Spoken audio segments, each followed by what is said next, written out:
suci dagi chanin gibe sonangi lola peche sangye dubasho sangye jalan sagi chanana chanchu badu dangi kyapsuchi dagi chanin gibe sonangi lola peche sangye dubasho.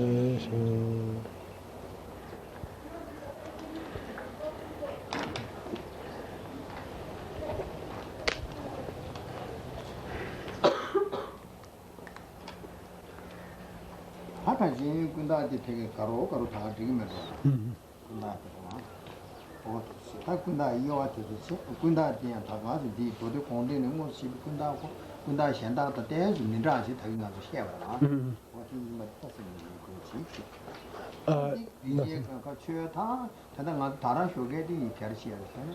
최다 가서 뒤지기 최다 함지기 띵도 되는 숨 이거래. 진짜 유지해 줘야 되는 거라서 아까 파티 신소는 최 다음 주기 등도 다 숨 유에서 와래. 개부숨 승교네 대부숨. 나서. 군다 다가 뭐가 마셔가지고 다른 쪽에 군다에 녹다 살고 군다죠.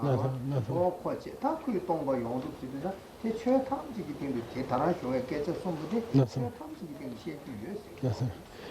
So we finished our description of constructs. This morning we talked about identifying what constructs were, and we were talking about it in terms of in terms of changing things. And although constructs in general and constructs how they are treated at this point in the sutra, where the Buddha explains the intent of his other sutras, slightly different emphasis, right? They were emphasizing certain kinds of constructs this morning. As opposed to constructs in general. But anyway, you get a general idea of what a construct is.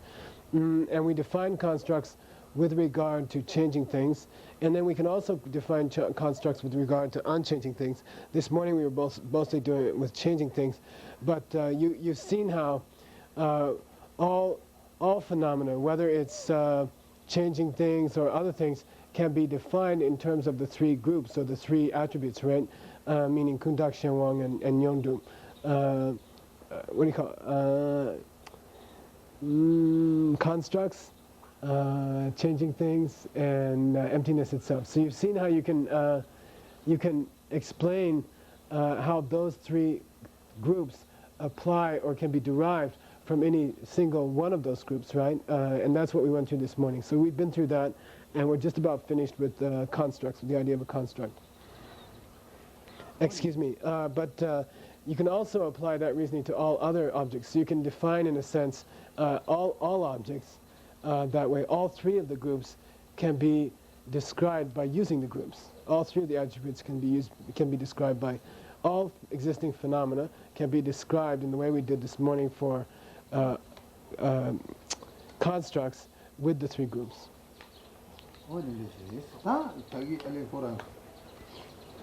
군다 콜라 채나야 텐데리 세송아 스탠다드 뉴쿠타블라 채나 뉴쿠 코랑 뉴쿠 년도 진비 똑바 그 신시 임바지와 딱 빠진 거라 다 보는거와 똑바 그 율 임바지와 신시 임바 신시세 뉴쿠 코라나 야 신유시요 어떤 신율 잡어지래 다 인세 율고 신시 임바스 군다 있어요 다이 나서 다들 제소나 코 대시 집에 다 죽비 죽시 임바스지와 다 태원도다 다 리더스 고아르 페나 다 뉴쿨라 타블라 제소나 그러나 뉴쿠 타블라 제소나 뉴쿠테 뉴쿠 시비 다 죽비 죽시라 예스 죽시루 예타이 루스네 나라도 라데지 와라 나래 죽시루 예 테나 예 테루 예 지와 어라 오케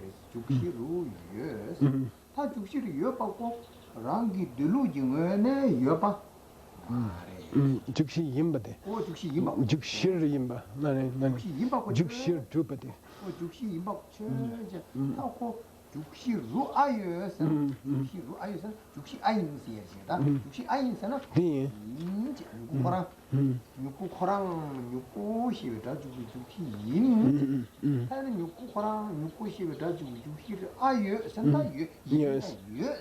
Nice. 아 누구시다 죽시를 여당코 누구래 누구인데 똑바 그왕 kü슈잠 여바래 마도 누구 코랑을 게 튜마이 둘루지 여바 말에 스타티지가 That's so.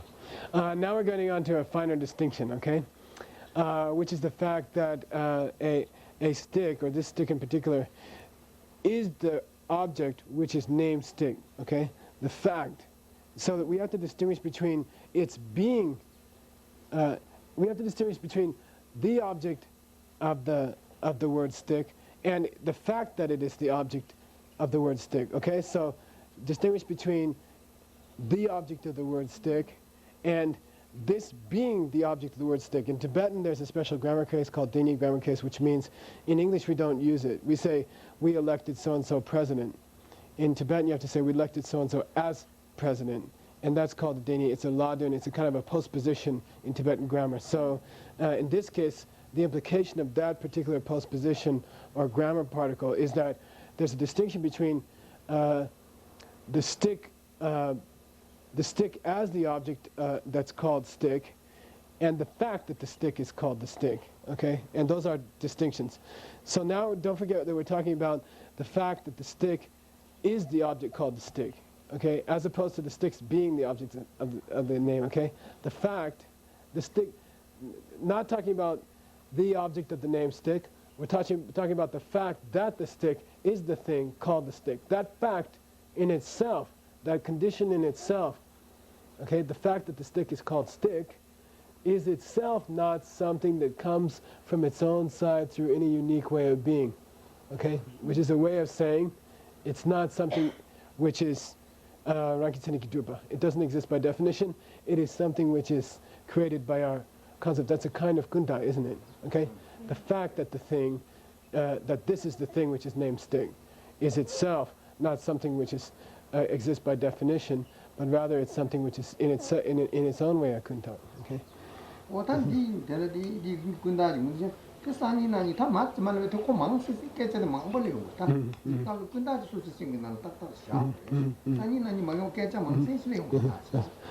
Get this concept straight when we talk about the fact that the stick is the thing called the stick, okay, as opposed to the thing called the stick, okay? The fact that the thing is called a stick is going to be a sticking point later on down below. When we get further on, this is going to be the subject of much discussion, and you have to make sure in your own mind that you understand what we're talking about when we say the fact that the stick is called a stick, or the fact that the stick is the thing called the stick, okay? The fact that the stick is the thing called the stick. The fact that the stick is the thing which gets the name stick, okay?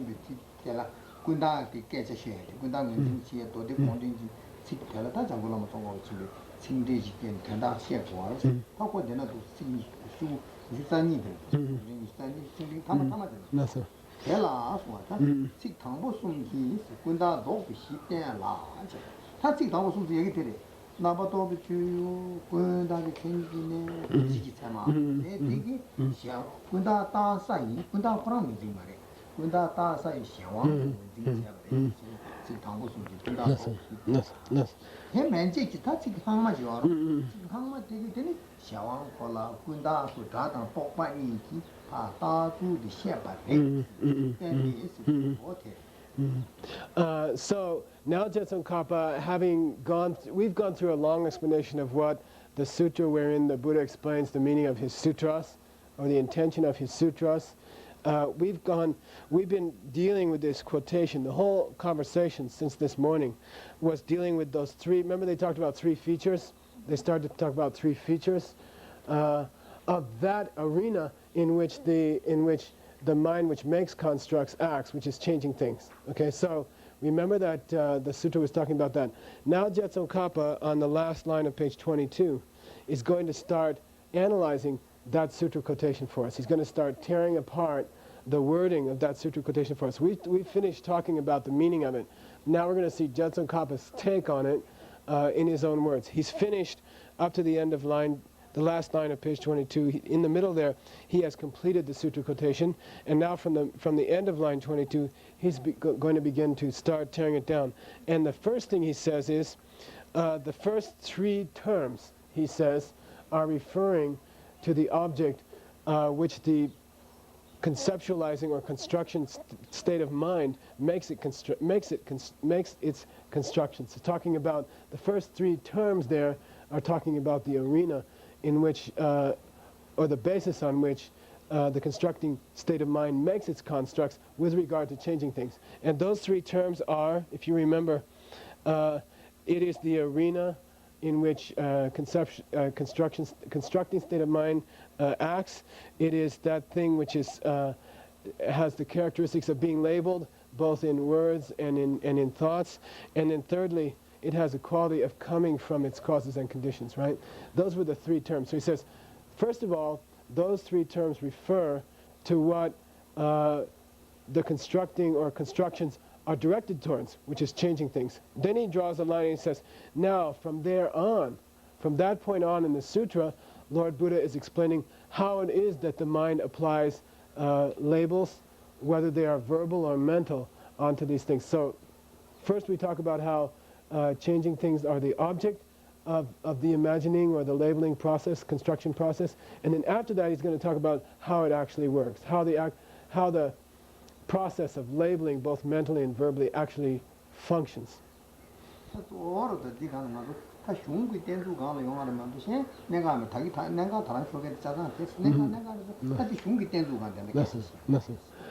We talked about all the crucial points here this morning. We covered in great detail and definitively we've covered all the important points here.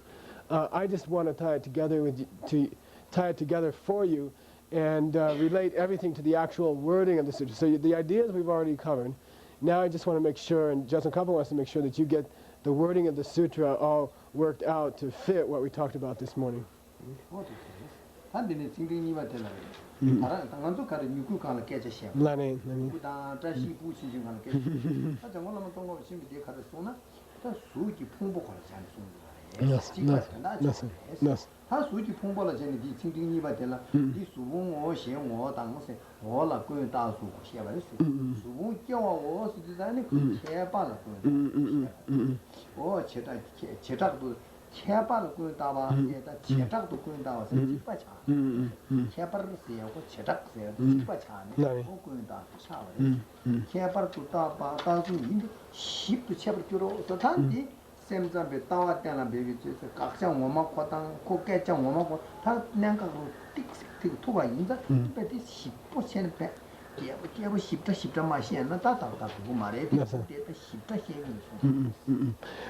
So then Jetsun Kappa goes on, page 23, line 2. He has promised to give you the way in which the labeling, he's promised to describe the way in which the labeling process works, both through words and thoughts. And so now he's got down to, remember we took the back scratcher stick and we took the boy named Tashi.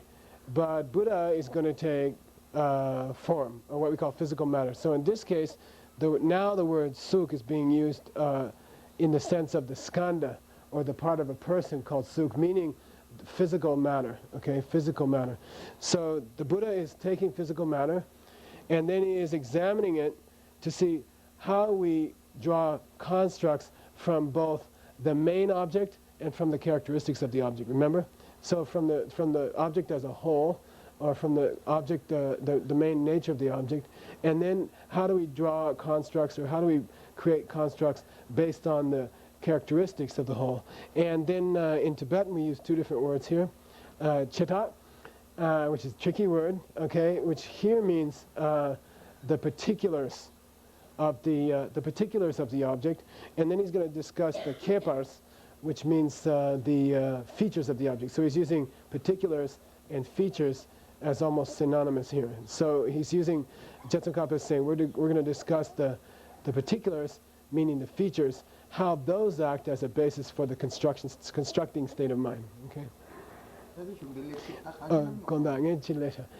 then Jetsun Kappa promises to discuss it in detail. He says Shiptu, he means I'm going to discuss this in great detail. And Geshe says it's very important that he says that because this is one of the most important points of all the mind-only school's beliefs. So Jetsun Kappa is promising us that he will cover it. Shiptu means in great detail because he believes and he understands that this is a very important part for us to concentrate on.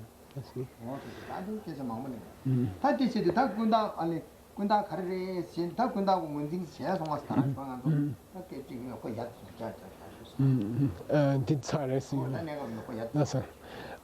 We've talked about constructs in great detail this morning.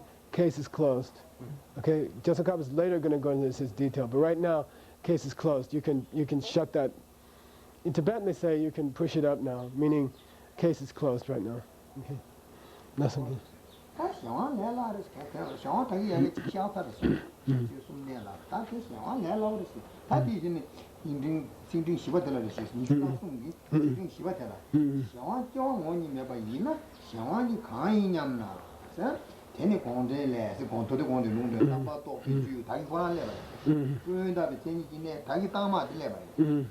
Oh, do you get them a car lava tennis? Shawan red. Tagi ko she sumbukola, Gunda Baza. He catches Sumda, Gangan, Shawan. So now we're going on to how to identify or how to describe or how to characterize that category, that group called changing things, Shenwang, right? So now we've gone on to that one. We're putting away constructs for a while, and now we're moving on to changing things, or Shenwang, okay? And then Geshe says, you know, Shenwang is not such a problem. Shenwang, by comparison, Shenwang is a lot easier. You know, this is a no-brainer, okay? So he goes on and he starts quoting that sutra again, the sutra in which the Buddha explains his sutras, and he says, Shenwang has these, changing things have these three same characteristics, the three same features that we talked about before. First of all, it is the arena in which the constructing state of mind is doing its thing, is functioning. Secondly, it does have a quality of being labeled in different ways, both by words and by your mind. And then thirdly, it has a quality or a condition of being something which grows from its causes and conditions. So now we're treating changing things, Shenwangs, not with regard to being the focus or the locus or we're not talking about them in terms of how they act as what the constructing state of mind or kuntaks refer to or apply to, because we're not explaining kuntaks anymore. We're not talking about anymore about constructs. Now we're treating Shenwangs on their own, okay? Not so much as having a relationship to constructs, but from their own side, as Shenwangs, as changing things, they also exhibit the same three qualities that we talked about, the same three features that we talked about when we were talking about them as relating to constructs. So now they're like, Shenwangs get to stand on their own and have the same three qualities, but not so much emphasis on with relation to constructs. So in this, now the sutra is talking about these three features as they relate to changing things on their own, standing on their own. Okay. That's all. This is easy to see how these three features again apply to changing things. It's pretty much we've covered it already, so I'm not going to go into much detail on it. It's not a big thing.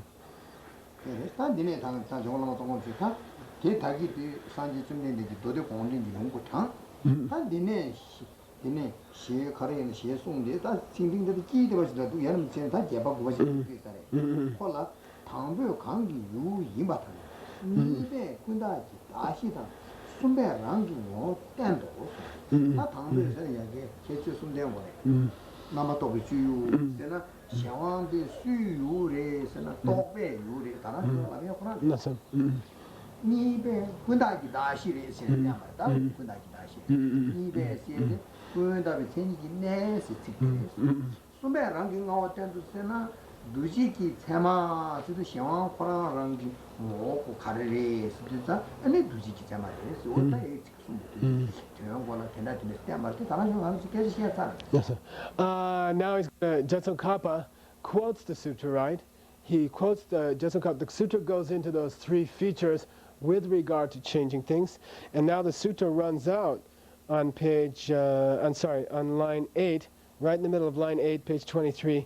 There's the end of the sutra quotation. The sutra quotation was only 2.5 lines, right? And all it said was, changing things are the arena of the constructs.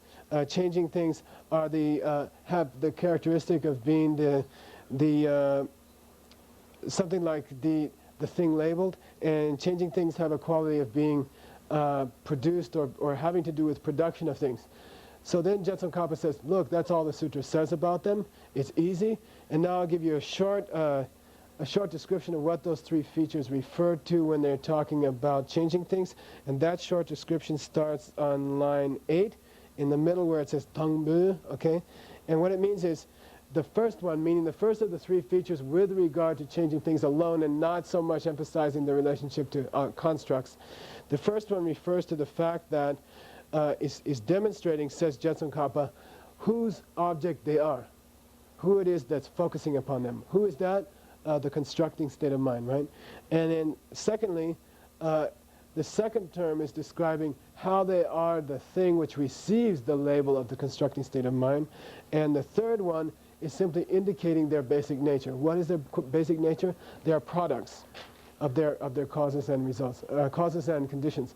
So that completes Tsongkhapa's take on what those three features mean with regard to changing things.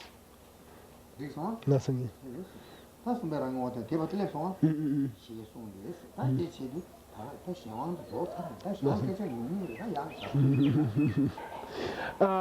Changing things is a short story. Finished. Close the case. Nothing more to say much about it. Let's go on.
Given that you understand constructs so well, that now that we move on to the third group, which is totality or the emptiness of things, it's just a breeze for you now, because you realize that it's just defined in terms of what's denied when we speak of emptiness. So since you know that so well now, it's just a breeze.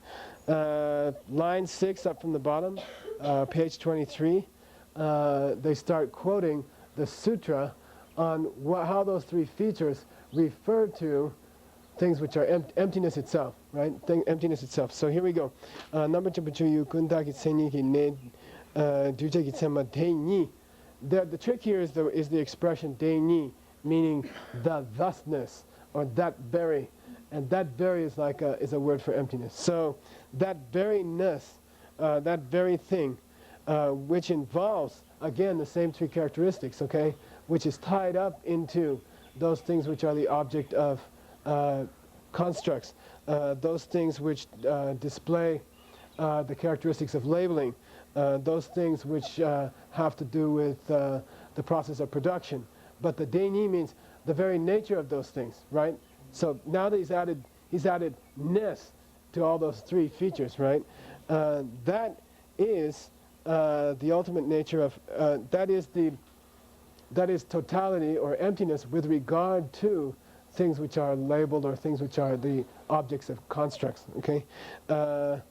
And when we talk about their nature or their very nature, now he's using the word very nature, ngoni, the impossibility, the very impossibility of their nature, meaning their emptiness, okay? here the wording is the very impossibility of their nature.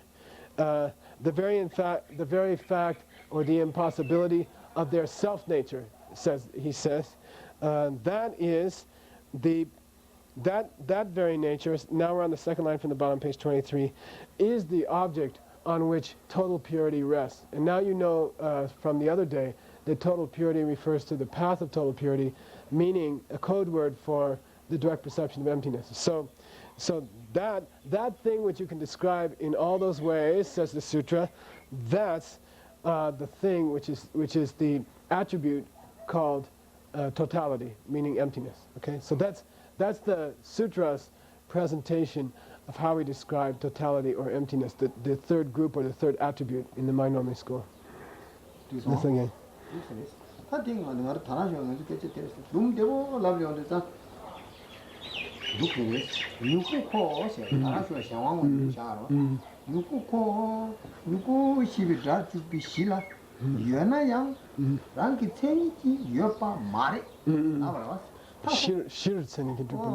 누구코 랑기체 말 누구코 누구시베 다주비 시리 여다 독데 여나야 랑기체니기 주 여바 말이 나바라 타 누구 시신 시왕고체 누구시베 다주비 주시리 랑기체니기 주바고 꾼다나 샹 개를 매빠고 대매빠데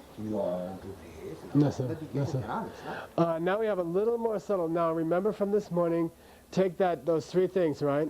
And we got the stick over here, right? We got the kuntak here, right? But now it's going to be a little bit different. So here you got the stick, and now we're talking about a new idea. The fact that the stick is the thing called the stick, okay? Which is a kuntak in itself, okay? Which is a construct in itself. The fact that the stick is the thing that's called the stick. The fact that that fact doesn't come of its own accord, doesn't exist by definition, is another way of stating the stick's yongdu, the emptiness of the stick. I'll say it again. Here you got the stick. Here you got the fact that the stick is what we call the stick, and the fact that the stick is what we call the stick is not in itself something that exists by definition, is the emptiness, or is the yongdu in this case, is the totality. One more time. Here's the stick. The fact that the stick is called the stick itself is not a fact that exists by definition. And that fact is the emptiness in this case, okay, is the totality or the emptiness in this case. Okay, that's how we describe that third attribute in the mind-only school. One second.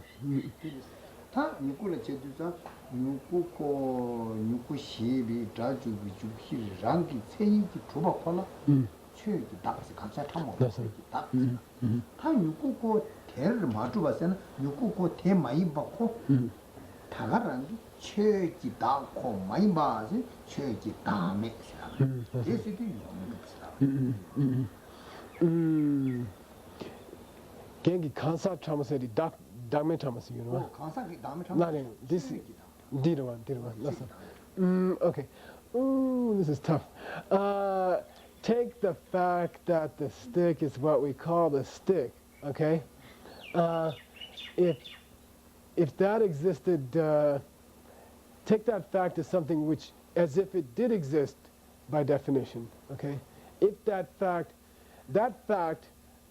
viewed as if it was something that did exist by definition, is the gotcha in this case. It is what we deny, okay? It is what emptiness is empty of. Okay, I'll do it one more time.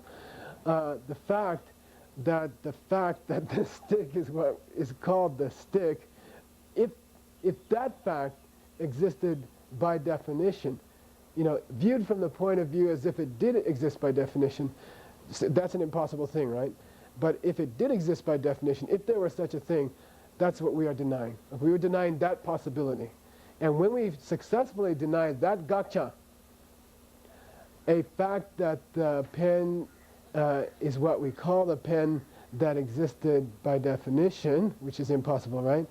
Once we cancel that, once we disprove that, once we show that that's impossible, then we arrive at emptiness. That's yongdu. Okay, that's what we call totality. We arrive at emptiness through that process by denying the fact that the fact that the pen is what we call the pen could exist by definition. And when we deny that, we arrive at totality or emptiness, as it's taught in the mind-only school. Okay. Got it? Yeah. The definition that you gave before, you said the reverse, that it didn't exist and it didn't have any definition. Yeah, that's the real case. It really doesn't. Yeah, it doesn't exist by definition. Yeah, you can use both. Yeah.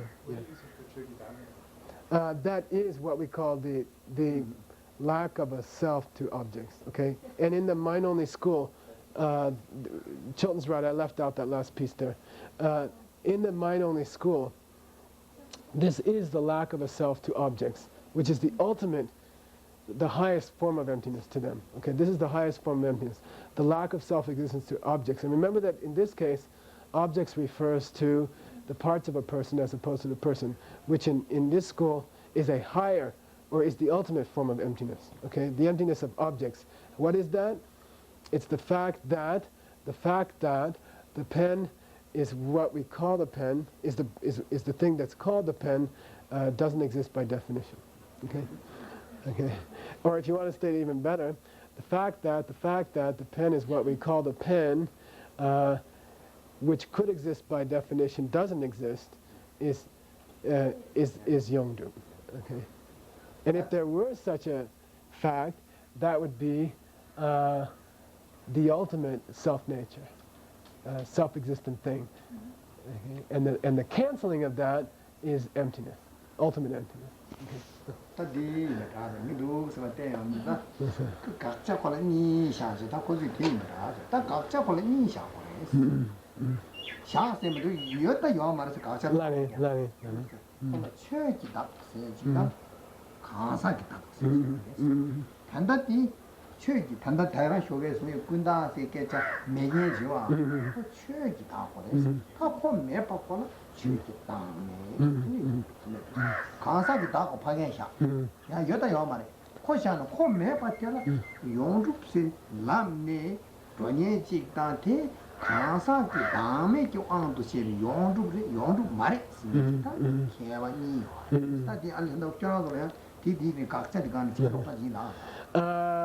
He thinks that you were talking about something you weren't talking about, but it's still interesting, okay?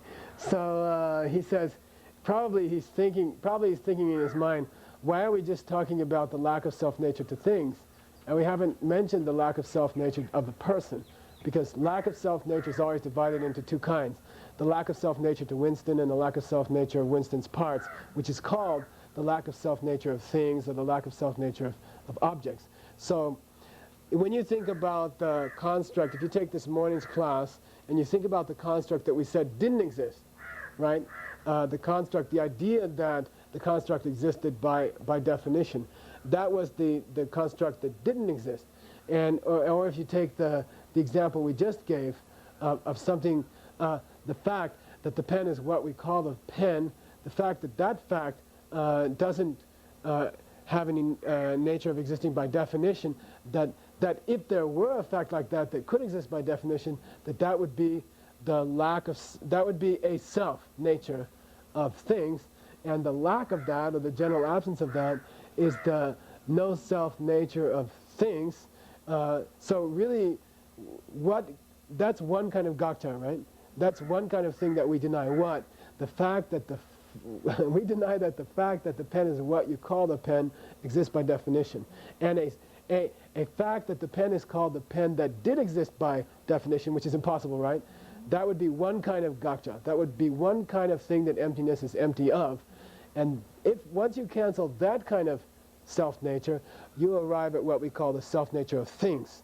Now, what is it that you cancel to arrive at the self-nature of a person, you see? Because that would be a different gakcha. That's a slightly different gakcha. And then he's quick to point out that it's hard to draw distinctions between the two gakchas because neither one of them exists, right? They're both just theoretical things that don't really exist, okay? But there he says there are two schools of thought about the second gakcha, or the second thing that emptiness denies, that when we talk about the emptiness of a person, like the emptiness of Winston, for example, then there's a certain kind of gakcha, okay? There's a certain kind of self-existing person that we're thinking of. And And then when you cancel that self-existence, or you prove the general lack of that self-existence, you arrive at the emptiness of the person, right? And that, there are two schools of thought, says Geshe. Some people say that that is a kind of Yongdu. Some people describe that as, oh, that's Yongdu, that's totality. That is emptiness in the middle way school. I'm sorry, in the mind-only school. But then there are other people who say, that's just a kind of totality. You can call that a kind of totality, but they're kind of implying that it's not a kind of Yongdu, okay? So there's some people who say that the general lack of a, to put it simply, a self-existent self is only a kind of Yongdu, but not really Yongdu. It's just that Yongdu which is the lack of something, of a self-existing person. And they describe it that way. And some people just go straight for Yongdu and say, yeah, that's a Yongdu. So there are two schools of thought about that one, about that kind of lack of self-existence.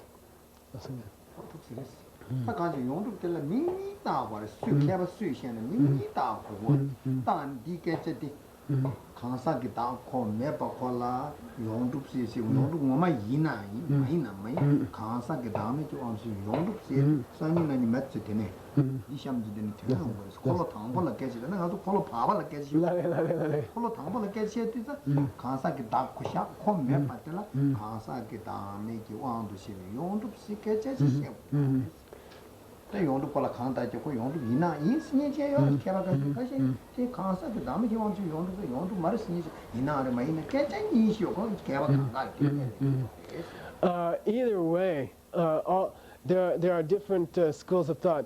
Some very great Buddhist philosophers have said that the general lack of a self-nature to the person, of a person, is itself Yongdup itself, is totality, is the emptiness, is the third group of emptiness. And other great scholars have come along and said, no, that's not, that's just a kind of totality which is represented by the lack of a self-existent person, but implying that it's not real totality. It's not really the emptiness as described by the mind-only school. And he says, obviously, but everybody agrees that there's some kind of distinctions have to be made here, because you do have a lack of self-nature to things or parts of a person, and then you have a lack of self-nature of a person, and the opposite of a self-existing person can be discussed as being yondup, or totality, or emptiness in the mind-only school, or it can be described as just something that you'd call yondup or emptiness in the terms of the mind-only school. So everybody agrees that there's some kind of distinction to be made here. Now, whether you go side with one side or whether you side with the other side, still there's going to be a discussion coming later in this very book that talks about the lack, what you get after you cancel a self-existent person. You know, what kind of emptiness do you get out of that?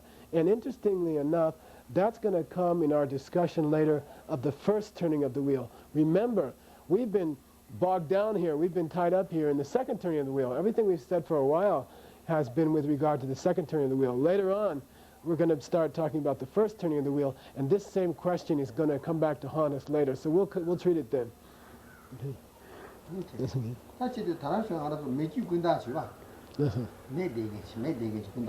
Oh, no. Make it kunda.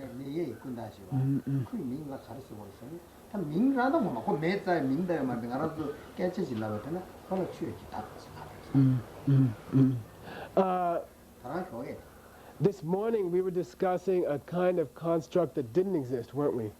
Okay? We were describing a kind of construct that didn't exist. And we have a name that we're going to call it.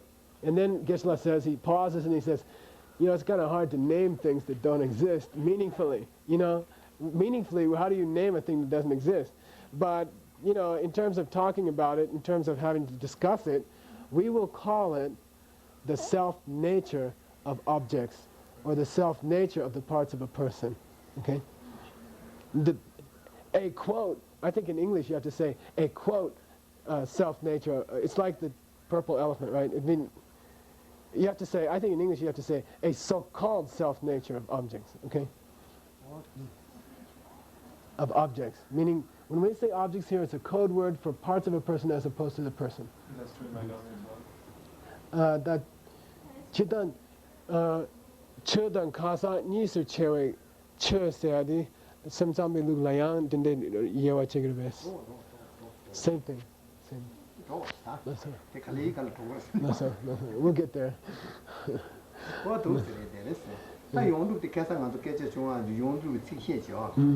I guess I do feel a combat of Umaga from Bay, no Chazan, Demi, you want to buy in Valley.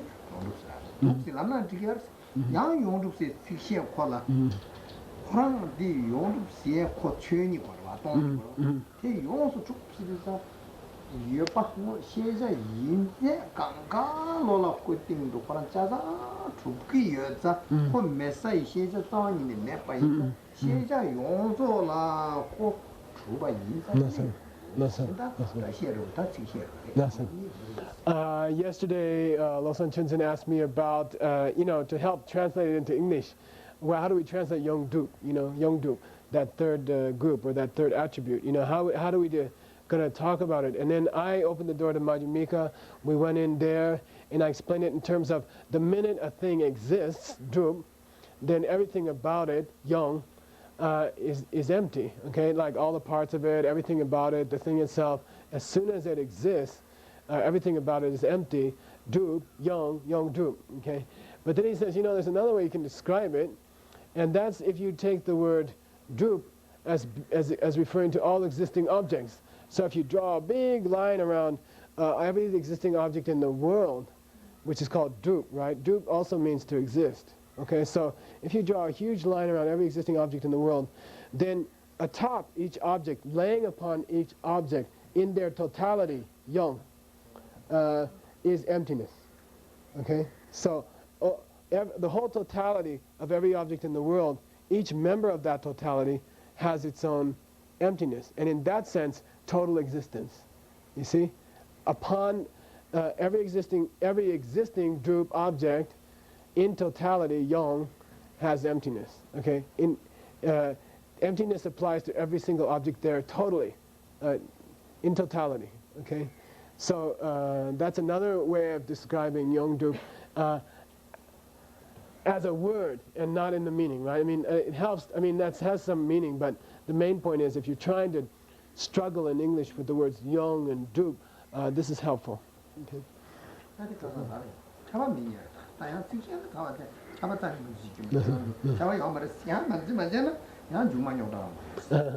Don't forget that when I give what do you call it, an etymological explanation of a word, we are not talking necessarily that the result of that etymological explanation will be in a term which is totally correct or totally accurate or totally inclusive.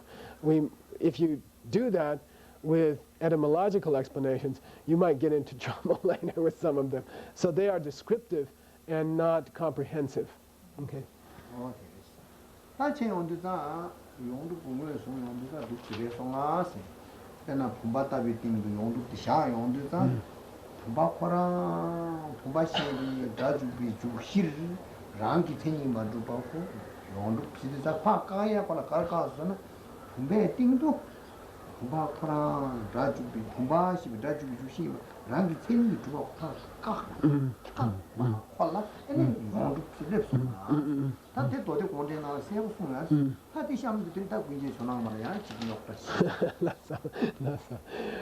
So just to review where we are. Don't forget that this is how we describe Yongdup, or what are we going to call it now? Let's stick to what were we calling it before? Totality? Totality? What was the other one? What was let's say totality. Let's stick with totality. Okay, so if you take totality, what is it again with reference to a water pitcher? How do you describe it with reference to a water pitcher?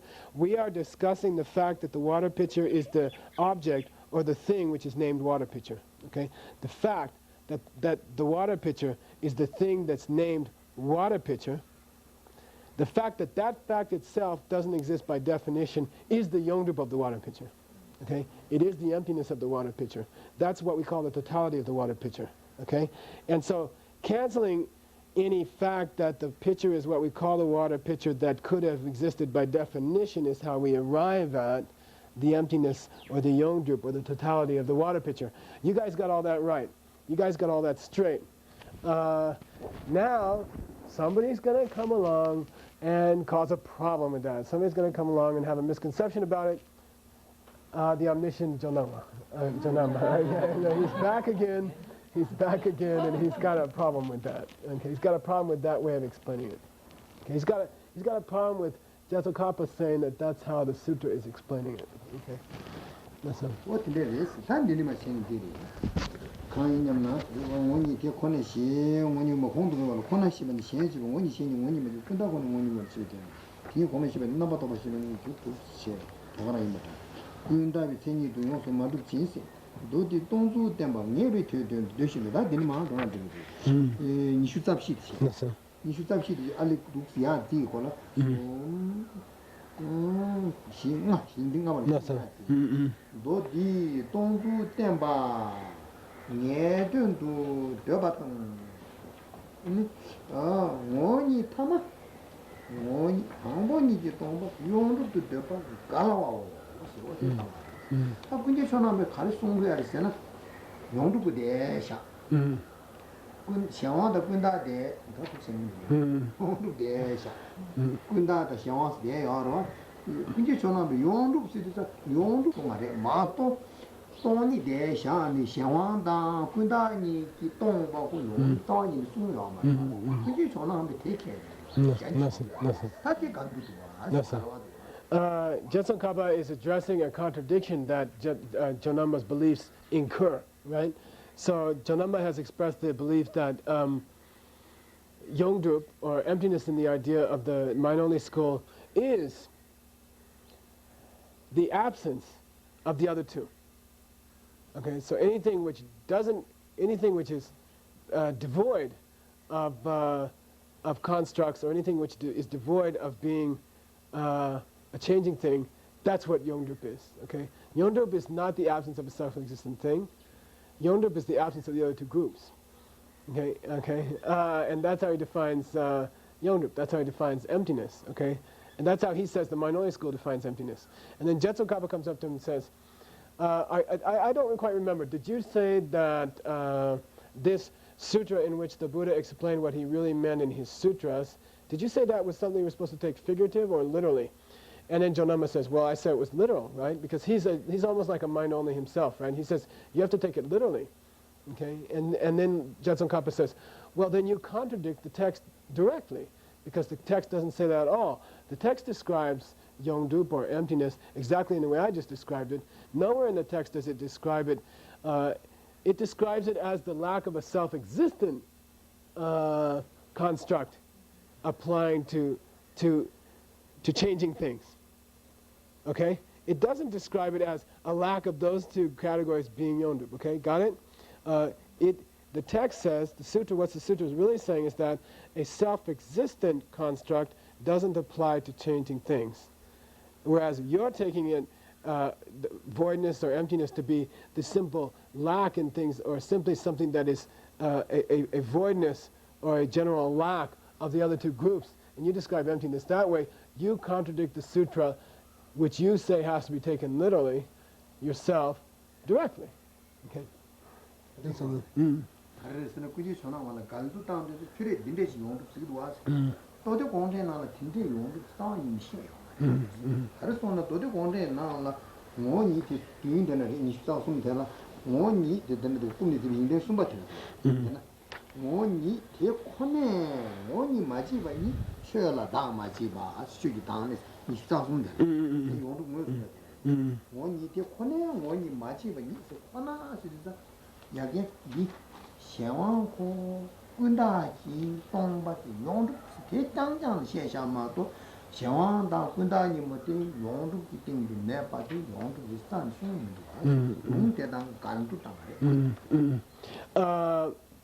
The scriptural quotation, and it's going to be a little more clear now from what I understand, but it's difficult. The scriptural backup for this is on page 23, the third line from the bottom, and Jetson Kappa says, look, that line there is saying that emptiness is, that Yongdrup, emptiness, in the mind-only school, is simply the lack, it's the fact that changing things do not have a nature of having constructs which apply to them, which exist by definition, right? That's That's what it means. But Jonama is saying that the fact that that emptiness doesn't have a nature of being a changing thing nor a construct. That's his idea of what emptiness is. And Jetsun Kappa says, if you say it that way, you contradict the sutra at this point, where the sutra itself says that Yongdup, or emptiness, is defined as the general lack among changing things of any nature of being a construct which comes from its own, which exists by definition. And it's not that emptiness is described by the Buddha as being the general lack of a characteristic, of a quality of being a changing thing, or lack of being a construct applied to emptiness. The fact that emptiness is not a changing thing, or the fact that emptiness is not a construct, is not the point of what emptiness means. That's not its emptiness. That's not what emptiness is. And that's not what the text says. And you contradict this very quotation, line 23, third line from the bottom. Kunken Jonawangi Lusula, Yondub the Korean Sena, Yonduki Tengdu, Shenwan Dan Kunda Madubide. Yeah, I got it right. Jonawan's viewpoint is the general absence, the fact that emptiness is not a changing thing or a construct, is its emptiness. That's what emptiness is that's his idea, and it's wrong. Okay?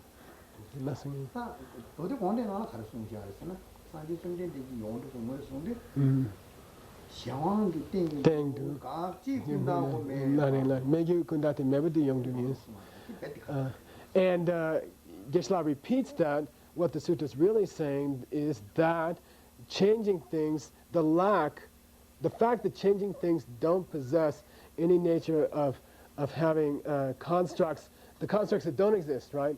A construct that could exist by definition. The fact that that kind of construct could never apply to changing things is Yongdu, is emptiness, and that's what the sutra is really saying. So Genoa got it wrong.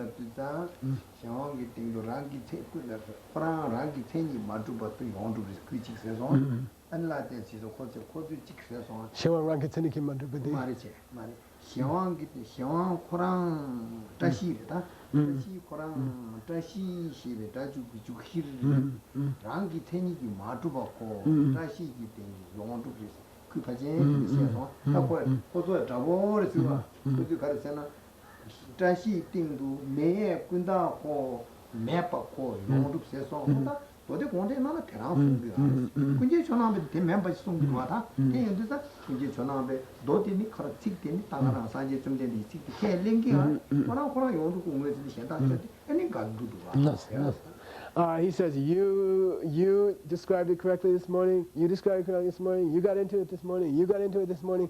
You all were very close to the same thing. Meaning what? The fact that Tashi, the fact that Tashi is the thing that we call Tashi, the fact that the thing that we call, the fact that Tashi is the thing we call Tashi, but that doesn't exist by definition, and that Tashi is not that. Okay, I'll do it again. The fact that Tashi is what we call the name Tashi doesn't exist by definition is the Yongdup of Tashi. Okay, is the emptiness of Tashi. You guys got it. You guys got it this morning. You got it. You expressed it. Everybody got it. And that is what the sutra is saying. That is what the sutra is talking about. Now here comes Jetsun Jonangwa. He's saying that he accepts the wording of the sutra literally. And then he goes on to say that that's not what the sutra meant, that the sutra meant something else, that Yongdup or emptiness is the fact that that emptiness is not a changing thing and is not a construct, right? And that's what emptiness is. That's complete. Gyaldo means that's a complete internal, direct contradiction. You know, he says on one hand he says he believes the sutra literally, and on the other hand he's explaining it in a way that the sutra never states, and that's a direct contradiction. Okay.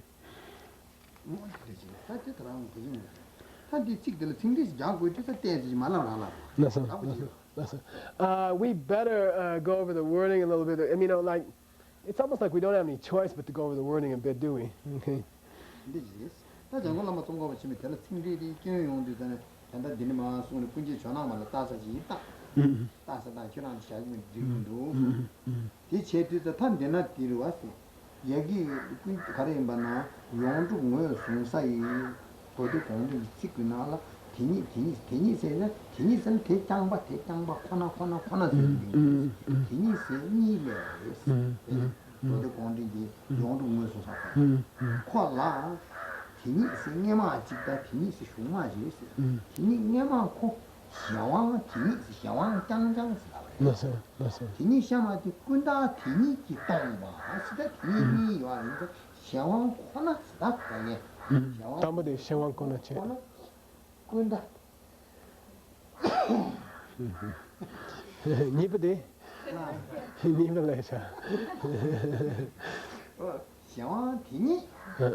Nipati kunda deniki emba the yondu bes.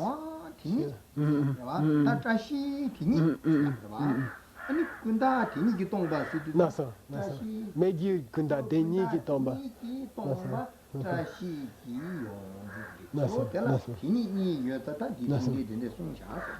On page 24, towards the end, the big point that Jetsun Kappa is making, he's trying to go over the individual words of the sutra to help Jonawa understand the sutra, right?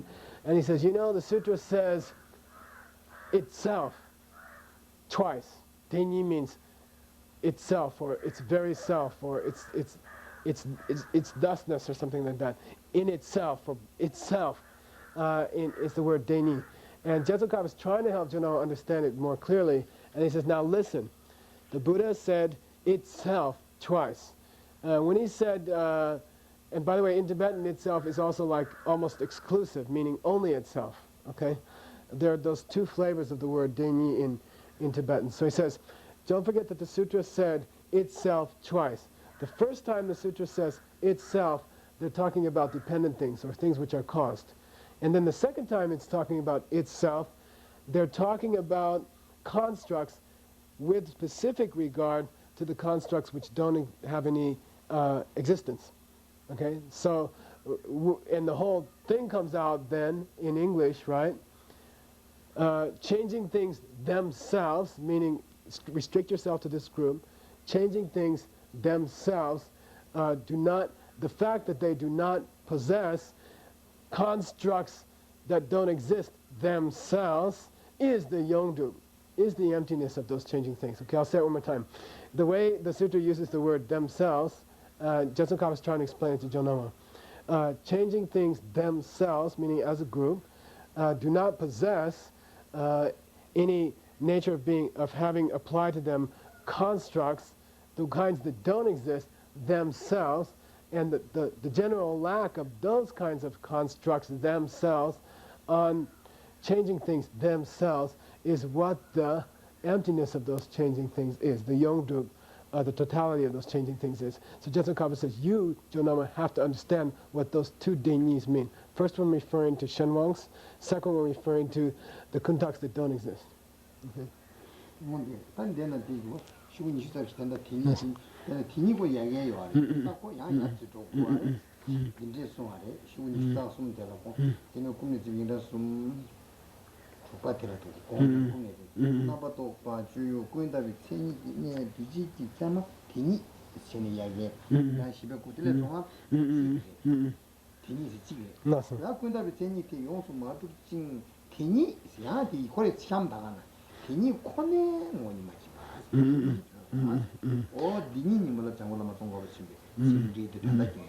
The deputy ni te sigur ni testame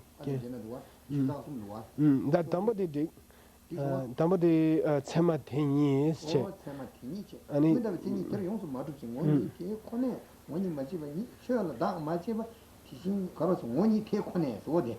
ni te 나서. 하나다 니 찍바라. 나서. 뭐니 마치 봐. 나서. 니 진리지. 나서. 단달라게 찍다. 나서. If you want to go back to the sutra and find those two denis, right? To actually, we'll lock onto them and you can underline them and say, oh, well, here's the denis that he's talking about. Go to page 23, fifth line from the bottom. Very last syllable on the fifth line is de, and then the first syllable on the sixth line is ni. Deni, that's the first deni. Then you go looking for the second deni, it's the de kona in the third line from the bottom of page 23, which is a synonym in Tibetan for deni. Okay, so those are the two denis. The one is not spelled like that, but it's totally the same meaning. Okay? Better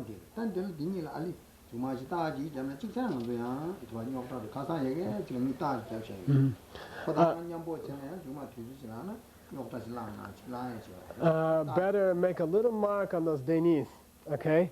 Because later on there might be a hassle come up about those little denis. If we have time, we'll see if we have time, but we might come back and revisit those two denis and discuss an issue that comes up with those denis. Okay? 단디네 단당아도 인근 시군 시잡시 인근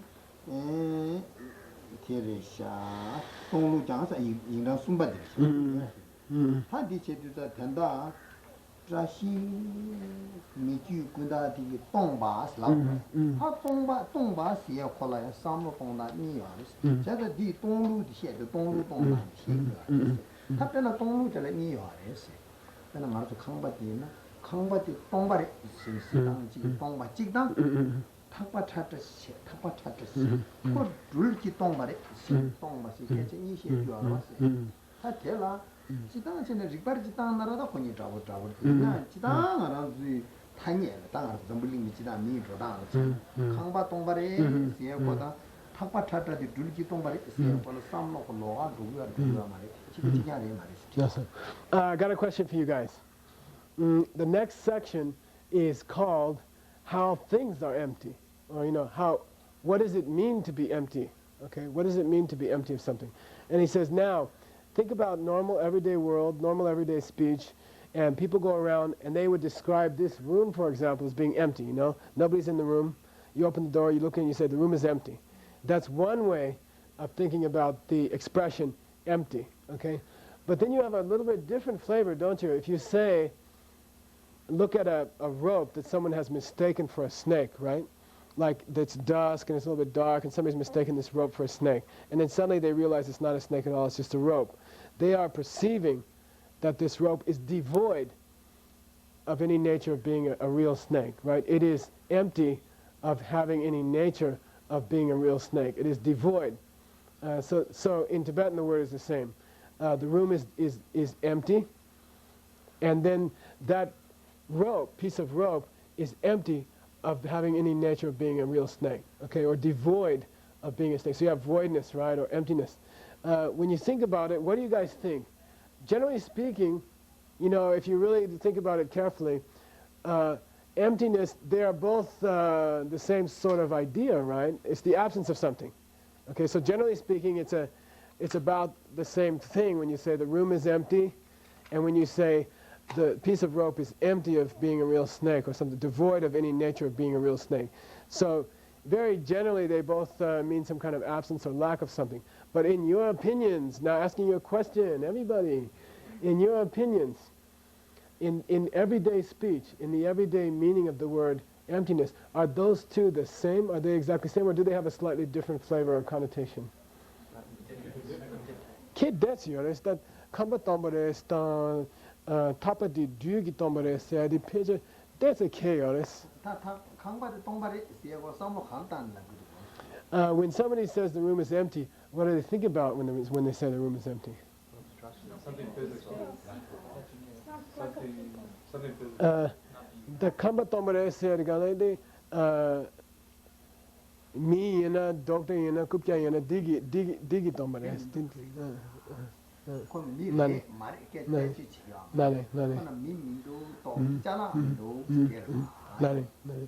So when you come in and say the room is empty, the question is whether or not there are people in that room, whether or not there is furniture in that room.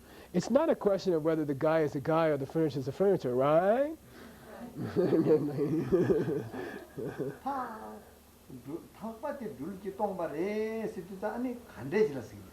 Now, when you say a piece of rope is devoid of having any nature of being a real snake, what do you mean then? What do you have in mind then? Something more intellectual. Something Like more conscious. having to do with its nature of being, and not of its presence or absence. You have to It's think. how is it instead of what is it you're not. Nominal things. Mm. Because you're thinking, you can't identify the object. Di anila saya di miki thoya mares. The kamba toma saya di mix dene di kamba toma res lap chogres. That tapa di do yin means samlo chitane a drum di do mares saya ki samlo tane do ya chi res. Quran this thing do. Ani nasa.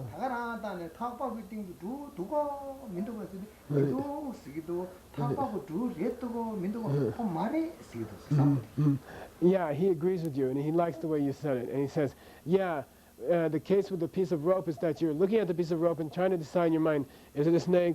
Isn't it a snake? Could it be a snake? Was it a snake? You know, like, is it going to bite me or not? It's something like a conversation going in your mind. You're trying to decide something intellectual about the piece of rope. He says, I kind of like that part. That's it.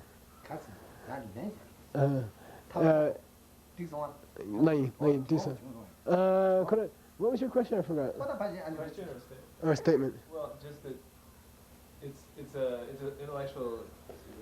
That you're not trying to determine whether or not something is present or absent. What you're trying to determine is the nature of what it is. Okay.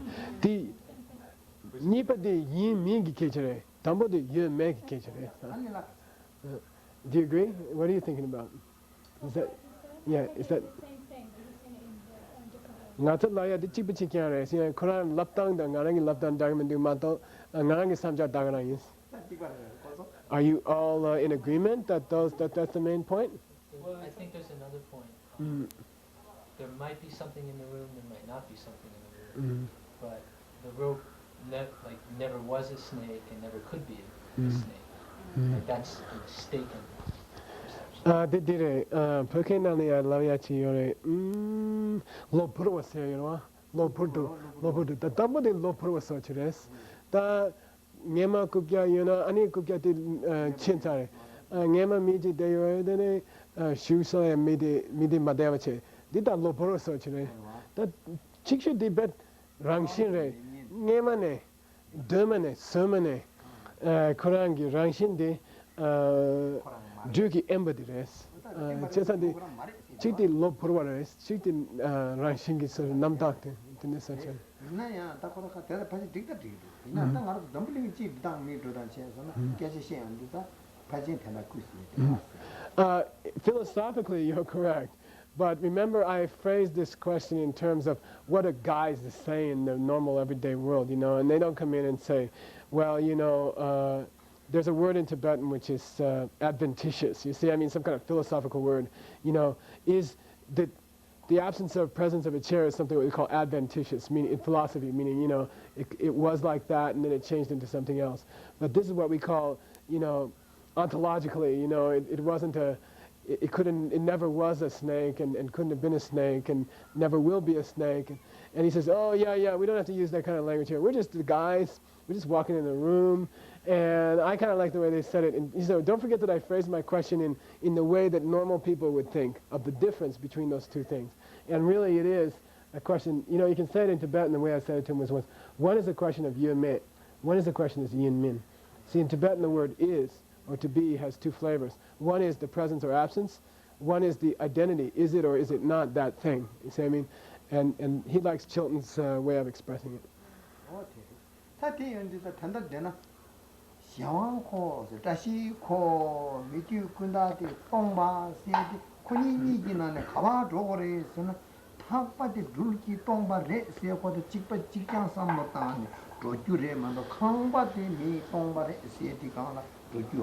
No, sir. When we say that dependent objects, meaning changing things, are devoid of any nature of construct of the type that doesn't exist, right? The construct that is existing by definition, right? When we say that changing things like the board dashi is devoid or absent of those things, we are, of course, referring to the second kind of emptiness. The way we used emptiness with regard to the piece of rope and the snake. The rope is devoid or doesn't have any nature of being a real snake. And we are not using the word empty in the sense that we use it in the sense of in the world when we say the room is empty. Okay? So we're really talking about in terms of identity, that the thing is devoid of having that nature, rather than in the way that in the everyday world we use the word empty to describe a room.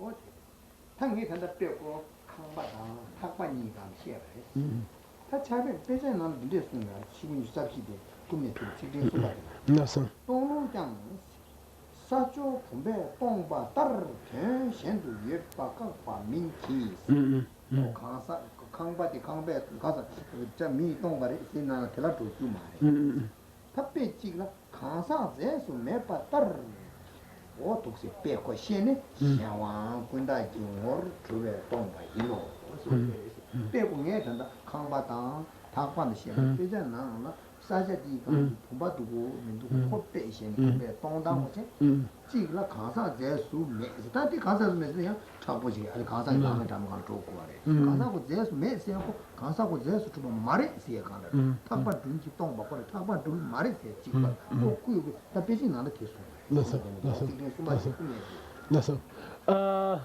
And now we get, this is his pattern of Geshe giving you the meaning of it with an easy to understand example, and then taking you back to Jetsukappa's wording and say, that's what he's trying to say here, okay? So now you get back to the wording, third line from the bottom on page 24, and Jetsukappa says, now, how is it that things are empty? It's not emptiness in the sense of a water pitcher being here or not being here in front of us. Okay, that's not what we mean by the word emptiness in this case. What we're referring to here, says Jetsukappa, is the emptiness of what you say? The fact that a person doesn't have any what we call material existence. Now, we didn't get to that point yet. We didn't discuss that thing yet. What it means to have material existence. In Tibetan, it's zeyu. Okay, to exist, to have any. We'll call it material existence right now. Okay, that's the kind of that kind of identity emptiness. And Geshe says, for now, think of it as the fact that changing things do not have any nature of the constructs which didn't exist. Okay, their lack of having any constructs apply to them of the kind that don't exist is their emptiness, and that's a different kind of emptiness than the one that's described by saying, oh, there's no water pitcher here on the floor in front of us. Okay, that would be the equivalent of what Geshe was speaking about when he talked about the room being empty. And then when you talk about the person not having any material existence, or you talk about changing things not being such that concepts of the kind that don't, constructs of the kind that don't exist, don't apply to them, that's referring to the Geshe-la's example about the piece of rope and the snake, that piece of rope is devoid of having any nature of being a real snake. So there are the correlations there.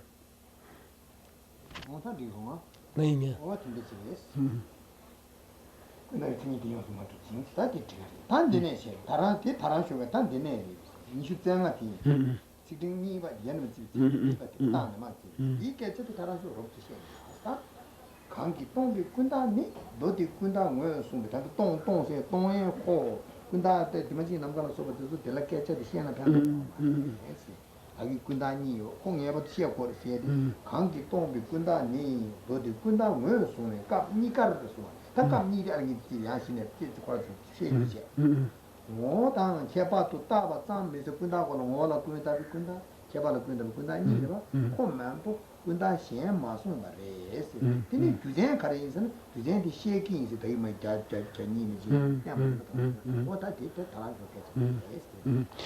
now on page 25, we've reached page 25, the second line, and this is where Jetsukappa says, well, actually where the Sutra says, who is it? No, it's Jetsukappa. This is where he says, when we talk about emptiness in terms of it being changing things, not possessing constructs that apply to them of the kind that don't exist, right? That exist by definition, right? That's the kind of constructs we're talking about, the ones that refer to changing things, and the ones that don't exist, right? Those are the kind of constructs we're talking about, and we're not going to be talking about, and the sutra does not emphasize the other kinds of constructs, such as empty space, or archetypes, or things like that. It's not talking about that kind. Again, Geshe reminds you, remember we skipped ahead to this section earlier this morning, and this was a section where Jetsun says, look, the sutra is not emphasizing, laying any emphasis, not making any great mention of those other kinds of constructs.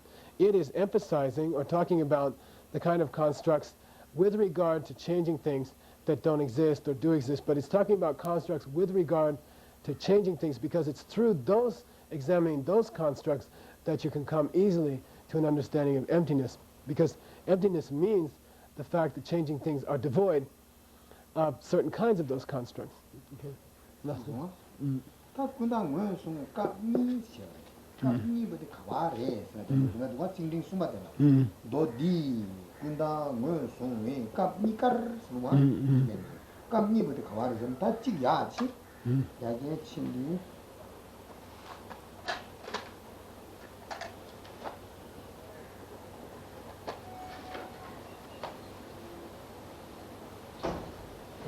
Do you have another tape?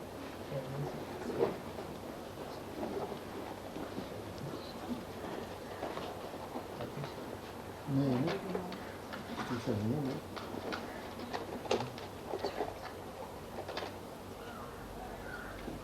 I can add one more thing here while there's a pause.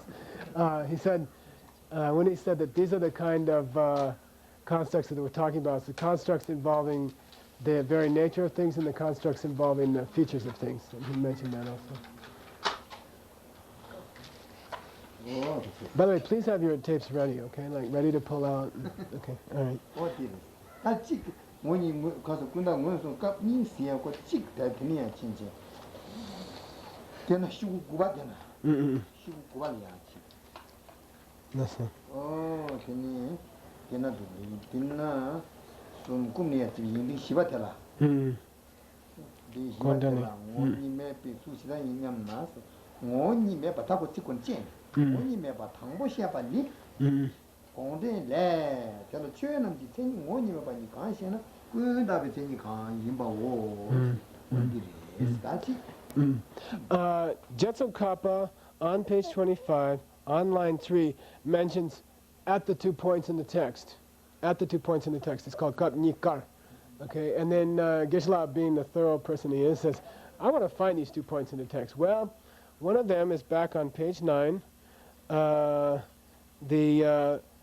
third line from the bottom where it says, Dela chunam ki tseningo ni mepa nikha shena kuntaki kuntape tsenika yimba o. That's the first occasion that they're talking about. 빅송아? 이치치. 다치 가봐도 쓰나 다다 나랑 치고 나랑 치고 이슈자니 되나. 군다 체닝 원이면 다랑 쇼게 들이. 이슈자니 링 그라고 이거는 맞지나? 좀 시가 죽든 유바잖아. 순방 니 군다 체닝 원이면 봐이나? 군다니 강이냐나 걔네 공대네 단나봐도 지고 군다를 다랑 쇼게. The second occasion that Jetsun Kappa is referring to appears on page 22. It's introduced 7 lines from the top, where it says Sumbani is number 3, and then he says, you may wonder yourself, blah, blah, blah, what this is all talking about, and then he goes into a quotation from the Sutra. That is the second occasion. So those are the 2 occasions mentioned in page 25, line 3, where Jetsun Kappa talks about 2 occasions. 라인이 되나 다 타다가 되게 가서 지수군 생각 못 산잖아. 나서. 감니가 뭐다 켜봐도 따봐 참 민바세지 니가도라 뭐라 꾸인다로 꾸인다 대다 켜봐라 그 꾸인다로 꾸인다만도 디멘시 남다 시에라다 그 파스파이로 딱바 시에라다 기기종을 무슨 Then again they mention here constructs, let's say constructs which are the result constructing constructs that relate to the nature of the general thing, and then constructing constructs that relate to the characteristics of the thing, right? Constructing constructs of the nature and constructing constructs of the features of the object. Okay, we're talking about those two kinds of constructs. Constructs constructed about the nature or the main thing, the object, and then construct constructed about the features of the thing as opposed to the main thing. Those are the two kinds of constructs we're going to be talking about, and not the other ones like empty space or archetypes or things like that. Okay. Remember that Jetsun Kappa said, I'll explain why we only deal with these kinds of constructs later on. And don't forget that this morning we jumped way ahead and Jetsun Kappa explained why those constructs were more useful to work with than the other general constructs. And that was because it helped us to achieve understanding of Yongdup or emptiness, right? You remember I went to page 85 this morning and helped you out with that, and that was the backup, or that was where Jetsun Kappa explained it again, starting with the starting from the 7th line on page 85.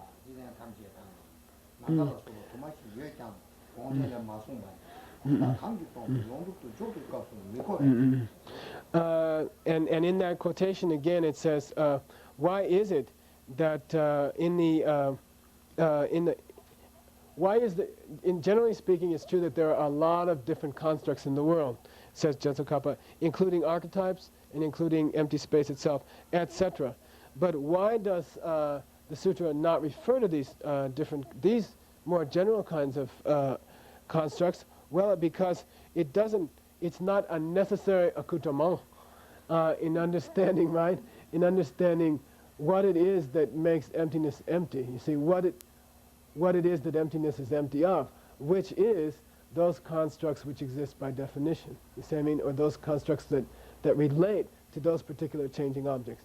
So those are the constructs we have to talk about. That's why the sutra talks about those constructs and doesn't talk about those other more general constructs. It's talking about constructs with regard to changing things, because it's the absence of those that helps us understand emptiness as emptiness relates to changing things. I told you about all that this morning.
I talked this morning all about this guy named Tashi, this boy named Tashi. Tashi was going, Tashi went, you know, we got Tashi down.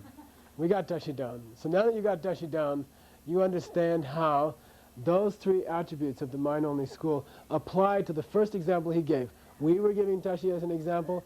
The scripture is giving physical matter. Now he's changing, by the way, from visual matter, which is one interpretation of Suk, to the first of the 5 heaps, which is your physical body or physical matter in general. Okay, so now, having understood how those 3 attributes apply to a thing called physical matter, right? Which is what everything we've done with Tashi, Tashi, Tashi, Tashi. Okay, you got it down with Tashi, says Lord Buddha. Now just apply that to everything else in the universe. Okay, take that explanation of how the 3 groups apply to a thing like physical matter, and then you can go apply that to all the other objects in the universe. In fact, you could go back to the first turning of the wheel, you could go back to everything else mentioned in the first turning of the wheel, and apply it one by one to all the things mentioned there. For example, it says here, to the remaining 4 heaps, to the remaining 4 parts of a person, which as you know are discrimination, feeling, other factors, and consciousness. you can apply it to those as well. First you can apply it to that. Then you can go ahead and apply it to the 12 gates of the senses, okay? Then you can go ahead and apply it to the 12 links of dependent origination. Then you could go ahead and apply it to the 4 kinds of sustenance. And then you could go ahead and apply it to the 6 categories. And then you could go ahead and apply it to the 18 if you want, 6 or 18 categories.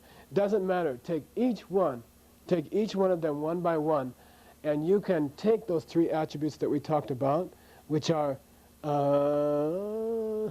constructs, changing things or dependent things, and yongdrup or emptiness, totality.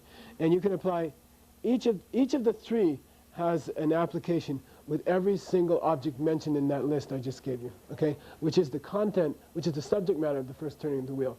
Not that how those 3 apply them, but those, describing all of those objects in themselves is the subject matter of the first turning of the wheel. So you can go back to the first turning of the wheel, take all that stuff that Lord Buddha talked about, and then examine how each one of those objects individually, how the 3 groups can apply to each one individually, and then you're done, you're set. Okay, once you understand it with that guy, Tashi, that's been walking around. Okay? Nothing. 네가 이제 빼나 가상 가도 폴로 당번이 온다지 와서 끝까지 거라도 기가래. 당번들 가래 온 거래. 뭐 가지고. 근데 기지치니. 근데 치니. 근데 세시. 근데 감두기나 적기나. 오 대파도 좀 왔어. 다 옆에 뒤기 되는 근데 멤버십이 와서 되는 장소들이 제가 다 내내 듣지 않았어. 멤버십이 나게 당보 거라. 아 멤버 들어와. 다 대신 주대양아. 나리.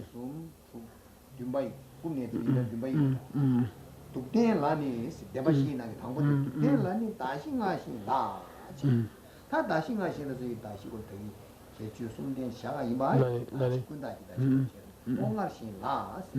대 타고나 독대는 동아된 비팅도 뭐라 군다 직당 해봐라 군다 지하라 뭐라 가르잖아 독된 이거 동아 다싱아시라 동아지 담바오 시에 뭐다 다 직발 다 그러래 다시 있어요 동아지 담바오 시에 뭐라 군다 직 독대기 시에바차 독대기 캐주지 뭐 동아 시에바차 시 독대 용수 시에바샤 시 지다도 민다 대샤도 군다 무슨 독대기 띵도 그런 진도 시다 직시에바 대칸다시를 지부지자 샤왕하신 라치 샤왕고 다 얘기 캐주스 뭐 독생 도와리 마신다 용도 장하다 다 군다고 매주 군다고 그이등도 매바 용도 세니 독대기 띵도 라표 세니 오다 독생 뭐니 대권에 뭐 시송신 되네 샤왕하신다 용도 장하다 달라 뭐니 대권에 뭐니 맞아봐 시송신 계시도 대발 하말라야 자로 독대는 자나 지세는 군중 대바고 남대는 자죠 자로 다 되네 가서 콜로 담배 나는 타마 걸로 장조 술 나리 장조 되된 되라야 다싱아싱라 양답이 띵게 시에 뭐가 되는 어떻게만 강가로 찍한 자들이 don't forget that with those ones that we've mentioned just now, the 5 heaps, the 12 doors of sense, the 12 parts of dependent origination, links of dependent origination, the 4 kinds of sustenance, and the categories, whether you describe them as 6 or 18. With that, we've only covered 5 of the 7 subjects of the first turning of the wheel. We still have the 4 Arya truths, and after that we have the 37 components of enlightenment. and how does it relate to theirs? Now, how can we apply those same 3 groups to those? Oh yeah, you can. Here he goes, Jetsun Kappa, page 25, 8 lines from the bottom, and he begins to talk about how the 3 groups relate to the first of the 4 Arya truths. So this is how do the 3 groups relate to the Arya truth of suffering. Okay, you can have the noble, Arya truth of suffering, and you can be focusing on it, right? It's a changing thing or a dependent thing, and you can be examining it, how you conceptualize of it in a general way, and how you conceptualize of its characteristics, right? Which is, having a construct about it as a whole, and then having a construct about one of its features, right? So here's an example. When you look at the Arya truth of suffering, and you say, this is the Arya truth of suffering, then you are having a construct about it, which regards its whole. which is regarding the whole truth in itself. And then when you go ahead and say, which the Buddha said, the big quality or the big feature of the Arya truth of suffering is that it's something you have to figure out that is happening to you. Yongsa Shepachao means your relationship to the first Arya truth is supposed to be that just figure out that that's who you are, that you are suffering. Just to figure that out is a big achievement.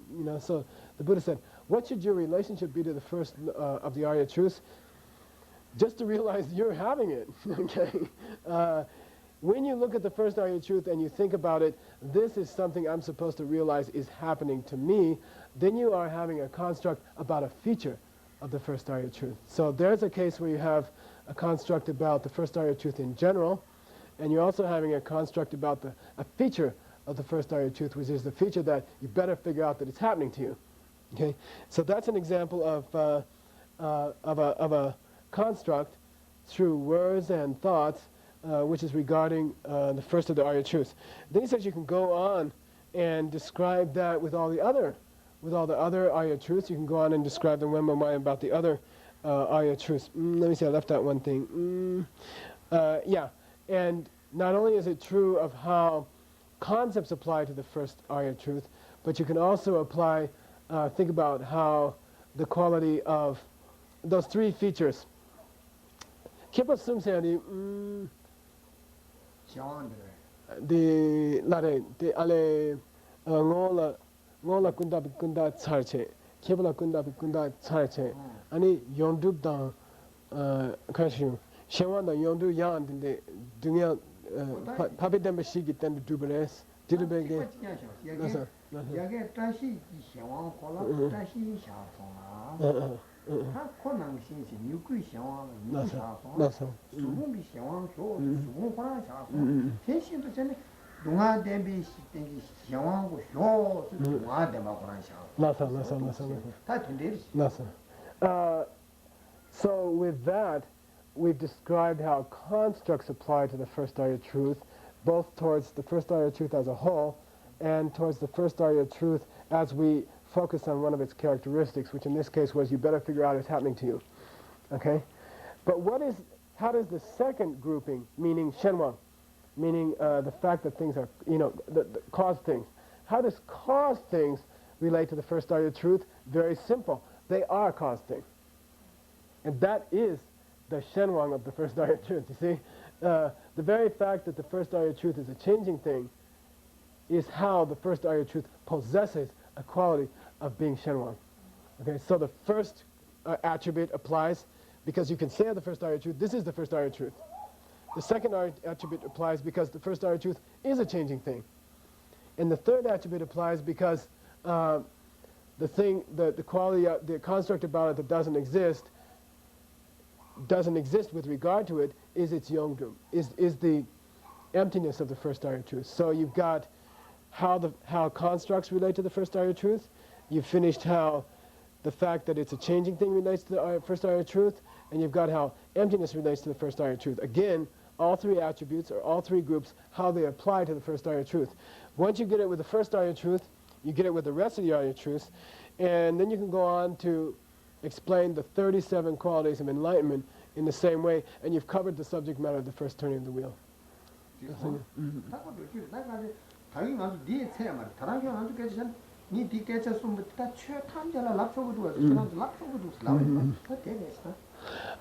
When I went through those three things and we were covering them with the kid, Tashi, and everything like that, and then we got finished and I said to you, do you guys agree that the same reasoning could be applied to every other object in the universe? And you said, sure. Everybody said, sure. So here it is, we're doing it. And they're covering every object there is, and it's the same thing. Okay. Yes.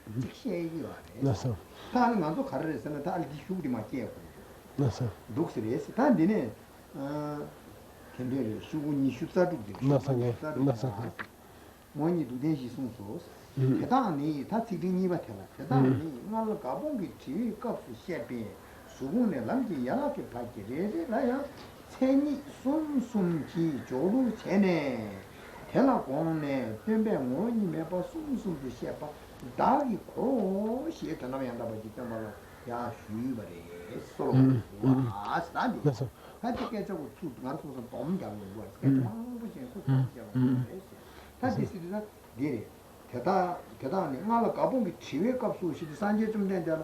홀로 당번에 딘데시 송샤. 홀로 니와 딘데시 송샤 딱 간두고 와서 깨지야. 저 슈이버라. 슈이도 홀로 당번라. 오투사티 간에 두버스는 봉봉가 있는 수분에 타마타마디 자주 서둥이 빨라.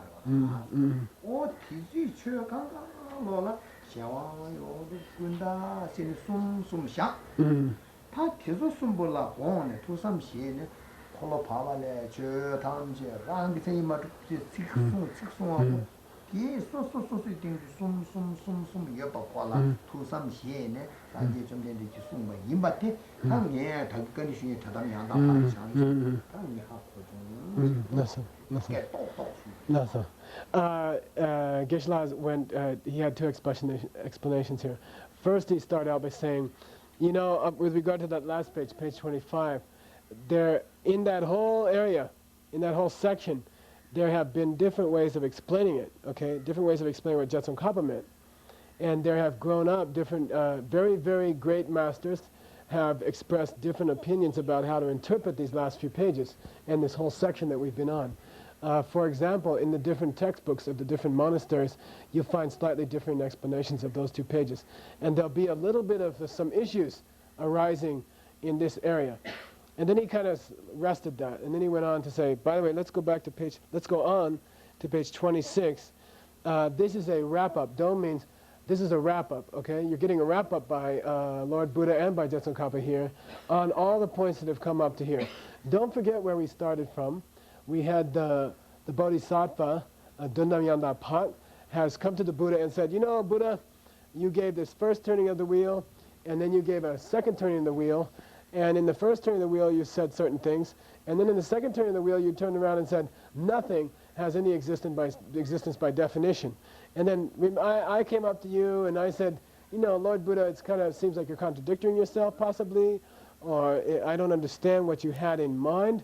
When during the second turning of the wheel you went on and said nothing exists by definition, when you had just said, you kind of implied that it did in the first turning of the wheel. What did you mean when you said nothing existed by definition? And then the mind-only school has been saying, well, they've been quoting this same sutra. In the same sutra, Lord Buddha says, you know, Dindayanapa or Bodhisattva, you know what I had in mind? I was thinking of these three attributes, or these three groups, and I was thinking that each of the three can apply to every existing object. So when I said things don't have any this nature, things don't have this nature, things don't have this nature, I was thinking of those three groups or those three attributes, meaning constructs, things which depend on others, and totality, right, in the sense of emptiness. I was thinking of those three groups. That's what I had in mind when I said that things didn't exist by nature. And that's what I was talking about. I've clarified for you what each of those groups mean, and most importantly, I've demonstrated to you how each of those three groups applies to every single existing object in the world. Every single existing object in the world can be described as having some attributes of those, all three attributes. Okay, every existing object in the world can be described in terms of those three attributes applying to them, and that's what I had in mind of Bodhisattva Dunamyandapak. And Dunamyandapak now is replying to the Buddha's response. Okay? He asked a question, Buddha responded, and now on page 26, in the first half, Dunamyandapak is replying to the Buddha, and he says, I got it. Thank you very much. Okay? Now, you explained to me what you meant during the second turning of the wheel, and you said that's not really what I meant, not literally. What I meant was this thing about these three groups and these three kinds of lack of self-nature, and that's what I meant. And Dunamyandapak was, thank you very much. I understand what you say.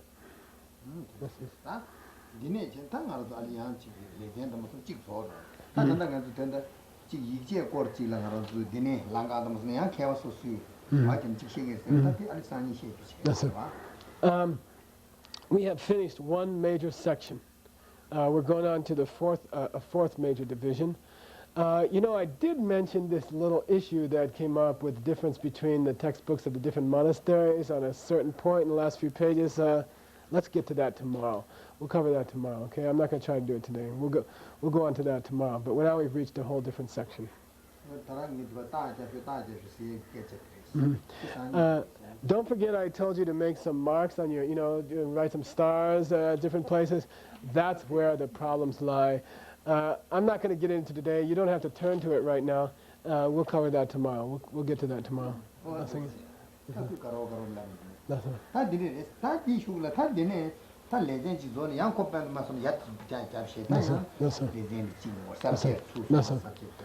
Case is closed.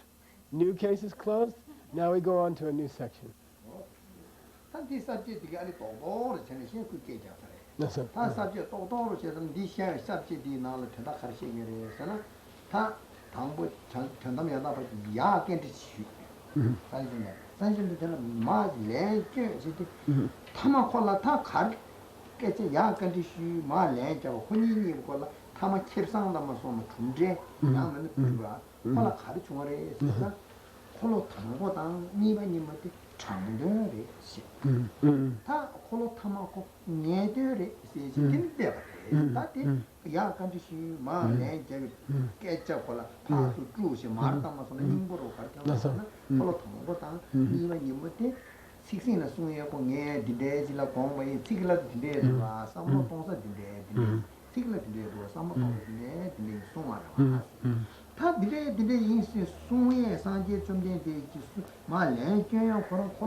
We're about to go on to a new section.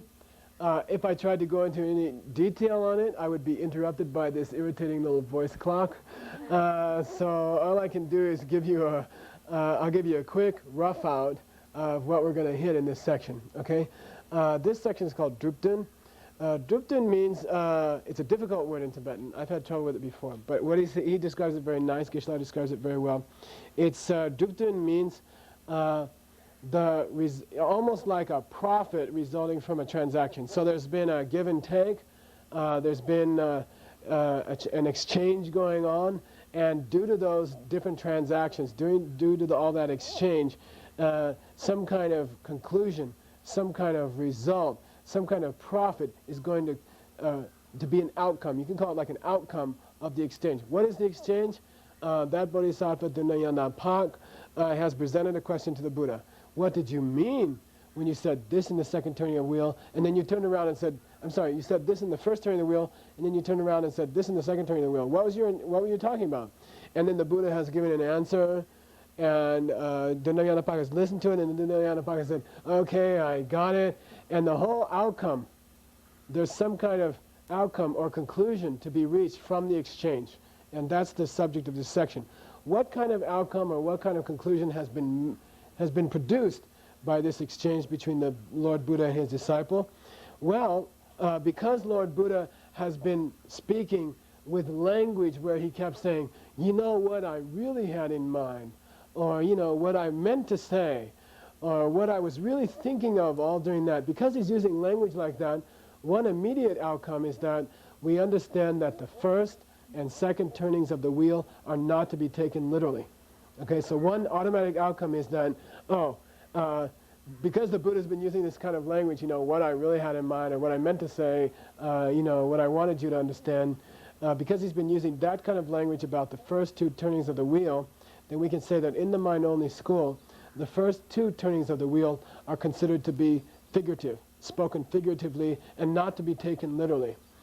But, you know, this whole exchange is the third turning of the wheel. Okay? this bodhisattva going to the Buddha and saying, what did you mean when you say that? And the Buddha saying, hey, here's what I meant in the first two turnings of the wheel. That is the third turning of the wheel. That exchange itself is the third turning of the wheel. Now that exchange, where the Buddha seems to be bearing his soul, and saying, okay, here's what I really meant, and this is what I really intended to say. Now that seems to be something we can take literally.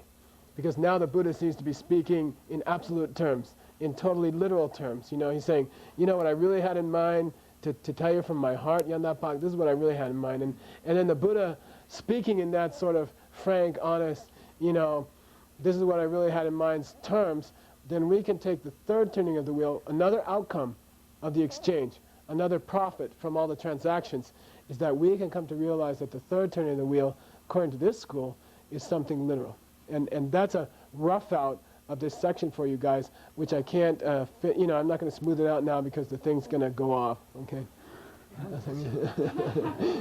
간제 쿠타 콜로 숨바고 쇼 생각도 콜로 숨바 문디 치야고 그다음에다 파이지 산지 좀 된다면 깐디 마슈 콜 콜로 당고다 니바데 송탄이 와라 라리 한 콜이 깐디 디아시에 틱지 온 거라 콜로 슈고 이게 틱이네 슈고 주지 등귀에 나를 같은 거 코다 산지 좀 된지 레이점 뭐 콜로 슈고 니 슈지 다 직차 말지 아도 땅나 이게 틱나 본인님도 수 루루 쉐고 콜로 되네 콜로 타마 So suppose somebody comes up to you someday and says, what was the third turning of the wheel? Okay? And you'll be all ready to give a great answer. You'll say, well, there was this bodhisattva, Dunayanapak, and until he asks his question, until the moment that he asks his question, a third turning of the wheel has not yet occurred, you see? And then there comes this bodhisattva, Dunayanapak, and he says, oh, Lord Buddha, what about this? I'm having trouble with this idea.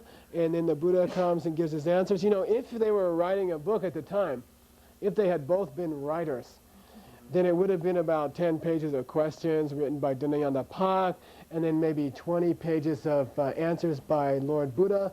And we would have taken those 30 pages of conversation, and that would have been a book called Third Turning of the Wheel. So when you think about, if someone comes up to you and says, what is the third turning of the wheel? You got to say, oh, that's when that bodhisattva asked those questions and Lord Buddha gave those answers, and that's what the third turning of the wheel is.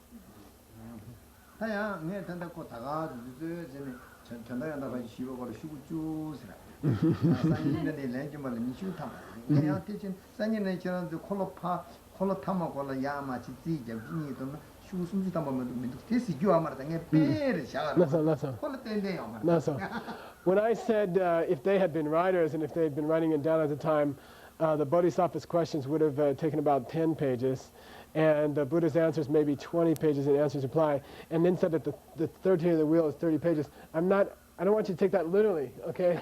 I'm not saying, the third turning of the wheel is 30 little pages and that's all there is to the third turning of the wheel. Okay, I'm sure you won't take that literally. I'm just trying to give an illustration of how the third turning of the wheel was. Okay. That's all.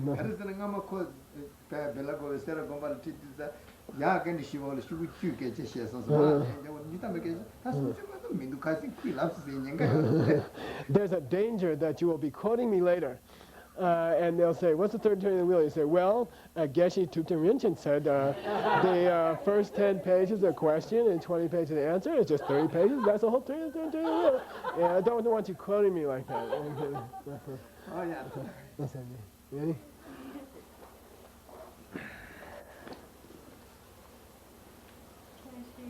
Buki Geshe Michael Ariyara Rinchen